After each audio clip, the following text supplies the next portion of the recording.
इयत्ता 8वी. नमस्कार, मी अस्मिता ढोकरे, इयत्ता 8वी. मी या नाट्य प्रयोगामध्ये सूर्याचे पात्र घेतले आहे. मी या नाट्यप्रयोगामध्ये पंतीचे पात्र घेतले आहे. नमस्कार, मी सूर्य. नमस्कार, मी पंती. चला, माझी मावळायची वेळ झाली आहे. पण माझ्या मनाला एक चिंता लागून राहिली. ती म्हणजे मी गेल्यावर या धरतीला कोण उजळेल? प्रणाम सूर्यदेवा. कोण ग तू? मी पंती आहे. तू इथं कशी? तुमचं बोलणं ऐकलं आणि धावत धावत आले.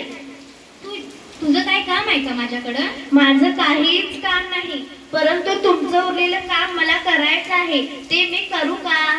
तू काय ग करणार? तुम्ही गेल्यानंतर या धरतीला उजळत ठेवेन मी. खरं की काय? अगं तुझा प्रकाश तो केवढा. चिमुकला असला तरी प्रकाशच ना. तुमचा वसा घेतलाय मी. स्वतः जळत दुसऱ्याला उजळत ठेवणं हे माझं कर्तव्य मानते मी. हो रे बाळा, आज मी धन्य झालो. माझा आशीर्वाद आहे तुला. चरण स्पर्श करते बाबा तुम्हाला. खरंच आज मी धन्य झालो. माणसानं असं छोट्या कृतीतून मोठं ध्येय गाठावं. धन्यवाद.